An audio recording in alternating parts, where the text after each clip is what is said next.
வகையில அண்ணாமலை அவர்கள் இன்னைக்கு கொடுத்த பிரஸ் மீட்ல சேகர் பாபு அவர்கள் இனிமேல் வாயை திறக்க முடியாத அளவுக்கு வெக்கமா இல்லையா உங்களுக்கு எல்லாம்? இதுல வீரவசனம் அமைச்சர் சேகர் பாபு அவர்கள் ரகுபதியை போன்றவர்கள் வெக்கமே இல்லாம வீரவசனம் பேசிக்கொண்டு தெரிவித்தாங்க.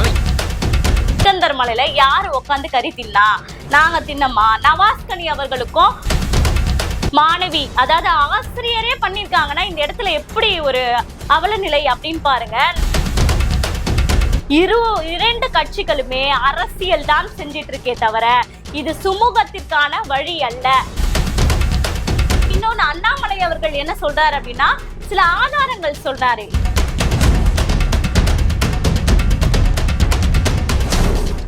ரிப்போர்ட் நேயர்களுக்கு வணக்கம். நான் உங்கள் மகாலட்சுமி நாச்சியப்பன். இன்னைக்கு நம்ம இந்த வீடியோல என்ன பார்க்க போறோம் அப்படின்னா அண்ணாமலை இன்னைக்கு ஏர்போர்ட்ல கொடுத்த பரபரப்பான பிரஸ் மீட்டை பத்தி தான் இன்னைக்கு நம்ம இந்த வீடியோல பார்க்க போறோம். என்னையா பண்ணாரு அப்படின்னா சேகர் பாபு அமைதி காக்காம பிரஸ் மீட்ல அண்ணாமலையையும் ராஜா அவர்களையும் இழுத்து தாக்குன்னு தாக்கிட்டாரு. நீங்க மட்டும்தான் தாக்குவீங்களா அப்படின்னு சொல்லிட்டு பதிலுக்கு பதிலடி கொடுக்குற வகையில அண்ணாமலை அவர்கள் இன்னைக்கு கொடுத்த பிரஸ் மீட்ல சேகர் பாபு அவர்கள் இனிமேல் வாயை திறக்க முடியாத அளவுக்கு போட்டு தாக்குன்னு தாக்கிட்டாரு அப்படின்னு தான் நம்ம சொல்லணுமே. அப்படி என்ன பேசினாங்க அப்படின்றத நம்ம முதல்ல தெரிஞ்சுக்கலாம். சேகர் பாபு அவர்கள் பாத்தீங்க அப்படின்னா என்ன பேசினார்னா அண்ணாமலை மட்டும் அவர் மென்ஷன் பண்ணல. அதாவது பிஜேபியே ஒரு மதவாத அரசியல், அவங்க மதவாத பிரிவினையை ஏற்படுத்துறாங்க அப்படின்றதுதான் பிஜேபியின் மீது தமிழகத்துல திமுகவின் சார்பாக குத்தப்படக்கூடிய முத்திரை. அந்த முத்திரையை உடைக்க முடியுமா? நிச்சயமா உடைக்க முடியாது. அப்படின்ற ஒரே காரணத்தால என்ன சொன்னார் அப்படின்னா ராஜா அவர்கள் இரட்டை வேடம் போடுவாரு, மாத்தி மாத்தி பேசுவாரு. இவங்களுடைய நோக்கமே என்னன்னா இந்துக்களை முஸ்லிம்களுக்கு எதிராக தூண்டி விட்டு அந்த ஓட்டுகளை வாங்குவதற்காகவும் இந்த மாதிரியான முயற்சியில ஈடுபடுறதுக்கு தான் இவங்க இந்த வேலை செயல்கள் எல்லாம் செய்யறாங்க அப்படின்ற மாதிரி எல்லாம் அடுக்கடுக்கான குற்றச்சாட்டு எல்லாம் வச்சுட்டு போனாரு. அண்ணாமலை அவர்களும் இதற்குதான் அடித்தளம் போட்டுக்கிட்டு அந்த களத்துல இறங்கி நின்னு போராடுறாரு. இந்துக்களுக்கு ஆதரவா இருக்கேன், நான் முஸ்லிம்களுக்கு எதிர்ப்பாக இருப்பத போன்ற அந்த பிம்பத்தை உருவாக்குவதற்கு தான் திமுக இத்தனை வேடங்களையும் போட்டு கொண்டிருக்கிறது அப்படின்றது மக்களுடைய பார்வையா இருக்கு. ஆனா சேகர் பாபு அவர்கள் அவங்களுடைய மதவாத அரசியல் பிஜேபி வளரக்கூடாது அப்படின்ற ஒரு காரணத்தால, அந்த முத்திரை அழிக்கப்படக்கூடாது அப்படின்ற ஒரு காரணத்தால இப்படி தாக்குதல் மீது தாக்குதலா வார்த்தை போக்கு தாக்குதல் நடந்து கொண்டிருக்கு. அதற்கு அண்ணாமலை இன்னைக்கு கடும் காட்டமா பதில் சொன்னாரு. என்ன அப்படின்னா யாரு மதவாத அரசியல் பண்றா? யாரு அங்க போய் உக்காந்து அந்த மலையில சிக்கந்தர் மலை, நீங்க சொல்லக்கூடிய அந்த சிக்கந்தர் மலையில யாரு உக்காந்து கறி தின்னா? நாங்க தின்னமா? நவாஸ்கனி அவர்களுக்கும் அந்த மலைக்கும் என்ன சம்பந்தம் இருக்கு? அங்க இருக்கக்கூடிய எம்எல்ஏ போவாம நவாஸ்கனி அவர்கள் அங்க வந்ததுக்கான காரணம் என்ன அப்படின்ற மாதிரி அடுக்கடுக்கான குற்றச்சாட்டுகளை வச்சாரு. அது மட்டும் இல்ல, ரகுபதி அவர்கள் என்ன சொன்னாங்கன்னா மதவாத அரசியலுக்கு எதிராக யாரெல்லாம் போராடுறாங்களோ அவங்களெல்லாம் பாத்தீங்கன்னா இரும்பு கரம் கொண்டு அடக்குவோம் அப்படின்னு அப்படியே முரட்டுத்தனமா பேசினாரு. அதுக்கு அண்ணாமலை கேட்டாரு, என்னையா இரும்பு கரம் கொண்டு அடக்குவீங்க?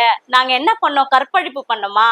இல்ல கஞ்சா வித்தமா? இல்ல பாலியல் குற்றங்கள் டெய்லி பண்ணிக்கிட்டு இருக்கோமா? எதுக்கு எங்களை இரும்பு கரம் கொண்டு அடக்குவீங்க? அறவழியில் போராட நாங்க இந்துக்கள் இறங்கினா நீங்க உடனே இரும்பு கரம் கொண்டு அடக்குவீங்களா அப்படின்னு சொல்லிட்டு கேட்டாரு. அது மட்டும் இல்ல, இதுக்கு பல உதாரணங்கள், அதாவது திராவிட மாடல் ஆட்சியில என்னென்ன மாதிரியான சட்ட ஒழுக்க முறைகள் அருமையா இருக்கு அப்படின்றதையும் அந்த பிரஸ் மீட்ல எடுத்து சொன்னாரு. என்ன சொன்னார்னா ஏற்கனவே அண்ணா யூனிவர்சிட்டி விஷயம் நம்ம உலகம் முழுக்க, தமிழகம் மட்டும் இல்ல உலகம் முழுக்க எல்லாருக்குமே தெரிஞ்ச ஒரு கதையா இருந்தது.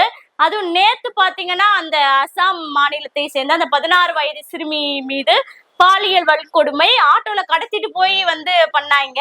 அதுக்கப்புறம் அந்த யார் அந்த சாரு யார் அந்த காரு அப்படின்னு மாறிச்சு. கார்ல திமுகவை சேர்ந்தவர்கள் அதே பாலியல் துன்புறுத்தல்களை பாத்தீங்கன்னா பெண்களுக்கு கொடுக்கப்பட்டதா நம்ம வீடியோக்கள் எல்லாம் சமூக வலைத்தளங்கள்ல நம்ம பார்த்தோம். ஆனா இன்னைக்கு பாத்தீங்கன்னா கிருஷ்ணகிரி மாவட்டத்துல 3 ஆசிரியர்கள் ஒரு குழந்தைக்கு 8ஆம் வகுப்பு படிக்கக்கூடிய மாணவிக்கு பாலியல் தொந்தரவு கொடுத்திருக்காங்க. ஹைகோர்ட் காரி துப்பி இருக்கு. என்னையா பண்றீங்க அப்படின்னு சொல்லி ஒரு கேள்வியை கேட்டிருக்கு. அது மட்டும் இல்லாம நாராயணன் திருப்பதி அவர் என்ன கேட்டிருக்காரு அப்படின்னா அவர் எப்பவுமே நம்மளுடைய அரசினுடைய நடவடிக்கைகள் எல்லாம் பார்த்து ஒரு சிரிப்பை ஏற்படுத்தக்கூடிய வகையில ஒரு நகைப்பை ஏற்படுத்தக்கூடிய வகையில ட்விட் எல்லாம் போடுவாரு. அப்பெல்லாம் வந்து பாத்தீங்கன்னா அரசு வேலைக்கு வரக்கூடிய ஆசிரியர்கள் வந்து ராவும் பகலுமா உட்கார்ந்து படிச்சு முன்னேற்றத்துக்கு வந்து இந்த அரசு பணிக்கு வருவாங்க.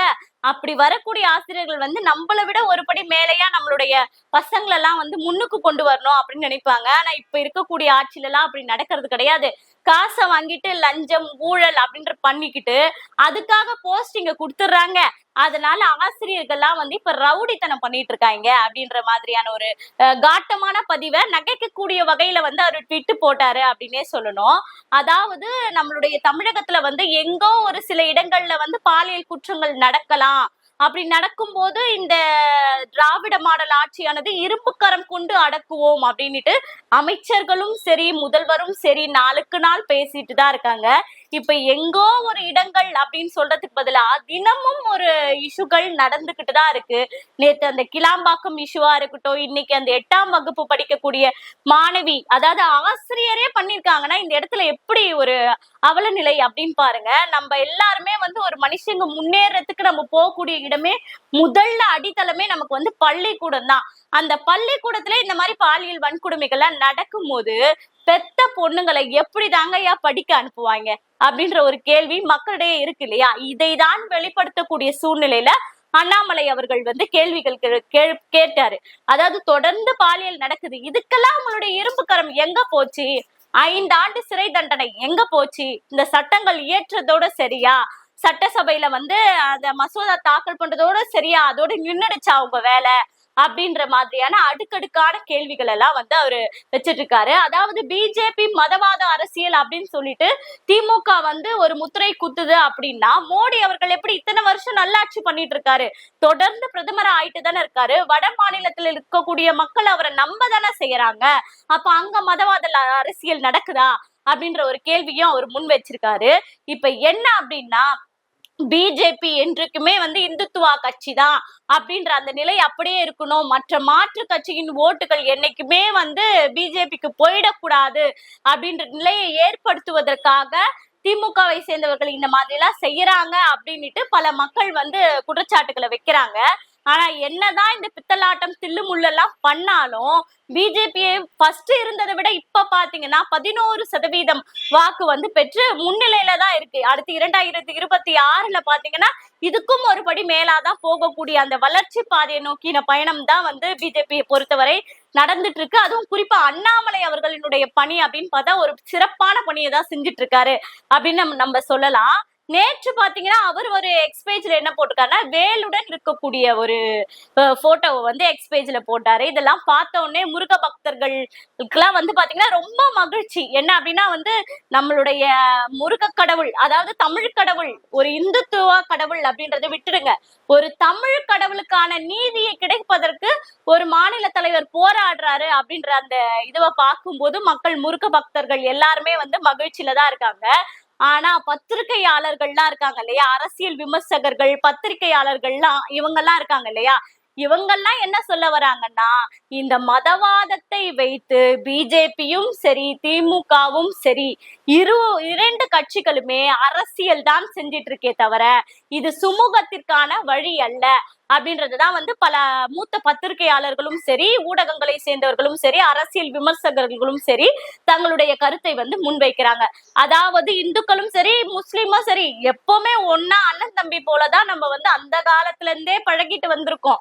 ஆனா இப்ப வந்து திடீர்னு இந்த மாதிரியான ஒரு பூகம்பத்தை கிளப்பி இருவருக்கும் இடையே மத அந்த நல்லிணக்கத்தை உடைப்பது அப்படின்றது வந்து நம்மளுடைய தமிழ்நாட்டு அரசியலுக்கு என்னைக்குமே கை கொடுக்காது அப்படின்றத அனைத்து கட்சியிலுமே மைண்ட்ல வச்சுக்கிட்டு அதுக்கேத்த மாதிரி செயல்படணும் அப்படின்றத சொல்லியிருக்காரு. இன்னொன்னு அண்ணாமலை அவர்கள் என்ன சொல்றாரு அப்படின்னா, சில ஆதாரங்கள் சொல்றாரு. என்னன்னா 1921ல பாத்தீங்கன்னா ஏற்கனவே ஆங்கிலேயர் ஆட்சி அப்பெல்லாம் பாத்தீங்கன்னா அந்த ஆங்கிலேயர் காலத்திலே வந்து பாத்தீங்கன்னா கேஸ் போடப்பட்டது. இந்த மலை வந்து எங்களுக்கு சொந்தம் அப்படின்னு முஸ்லிம்கள் கேட்கும் போது, இல்ல உங்களுக்கு முன்னாடி தோன்றியது எங்களுடைய இந்து மதம், நீங்க உங்களுடைய மதம்ன்றது ஒரு 500-600 வருடங்கள் அப்படிதான் ஒரு பழமை உங்களுடைய மதம், அதாவது முகலாய படையெடுப்புக்கு பிறகு அந்த முஸ்லிம்களால் கைப்பற்றப்பட்ட இடம் தான் அப்படின்றது மாதிரியான ஒரு போக்குன்னு வச்சுக்கோங்களேன். அப்போ பழமைன்றது எங்களுடைய தமிழ் கடவுளுக்கு தான் அதிகமா இருக்கு. அதனால அந்த இடம் பாத்தீங்கன்னா திருப்பரங்குன்ற இடம் முருகருக்குத்தான் சொந்தம், அந்த கோயிலுக்கு தான் சொந்தம் அப்படின்னு ஒரு தீர்ப்பை வந்து ஆங்கிலேயர் ஆட்சி காலத்திலே ஹைகோர்ட்ல கொடுத்திருக்காங்களாம். அது மட்டும் இல்ல, அதாவது அந்த மலை முழுக்க முருகருக்கா அப்படின்னு கேட்காதீங்க. அந்த இடம், அந்த கோயில் தேவஸ்தானம் மட்டும்தான் முருகருக்கு சொந்தம் அப்படின்னு சொல்லியிருக்காங்க.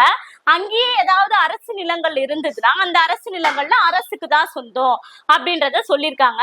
இந்த தீர்ப்பை ஏற்றுக்கொண்டு அப்ப இருக்கக்கூடிய நம்மளுடைய தமிழக மக்கள் வந்து மத நல்லிணக்கத்தோட அவங்களுடைய வழிபாட அவங்க செஞ்சிருக்காங்க, இவங்களுடைய வழிபாடை இவங்க செஞ்சிருக்காங்க. எந்த ஒரு பிரச்சனையும் ஏற்படாம தான் இருந்திருக்கு. பிறகு 1931 இதே மாதிரி இஸ்லாமியர்கள் சிலர் வந்து இந்த மாதிரி இந்த இடம் எங்களுக்கு சொந்தமானது அப்படின்னு திரும்ப கேஸ் கொடுக்க போகும்போது என்ன சொன்னாங்கன்னா, இல்ல இல்ல, ஏற்கனவே அந்த கோர்ட்ல இருக்கக்கூடிய அந்த ஜட்ஜு கொடுத்த தீர்ப்பு சரிதான், அவங்க பழமையில மூத்தவங்க, அங்கதான் தமிழ் கடவுள் அப்படின்னு குன்றிருக்கும் இடமெல்லாம் குமரன் இருப்பான் அப்படின்றது அவங்களுடைய தமிழ்களே இருக்கு.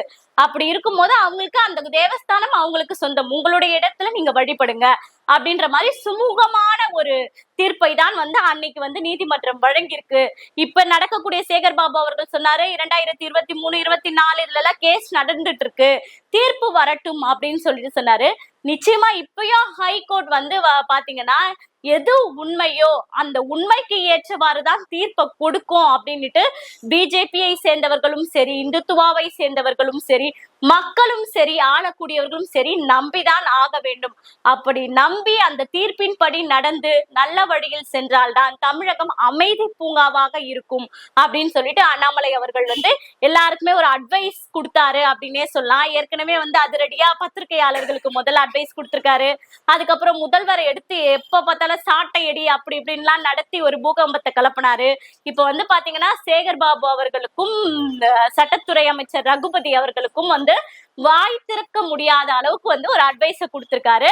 இத வந்து ஏற்கக்கூடிய, அதாவது முருக பக்தர்கள் எல்லாமே இந்த பரபரப்பான இந்த பிரஸ் மீட்டை வந்து வரவேற்கதான் செய்யறாங்க. இதுல விமர்சிப்பவர்களும் இருக்கிறார்கள். ஆகையால மக்களாகிய நம்ம வந்து எது சரி எது தவறு அப்படின்றத புரிஞ்சுட்டு அதுக்கேத்த மாதிரியான அரசியல் பாதையில தான் பயணிக்கணும் அப்படின்றதுதான் வந்து பத்திரிகையாளர்களாகிய மற்றவர்களுடைய பார்வையும் எங்களுடைய பார்வையும் இருக்கு. நன்றி, வணக்கம்.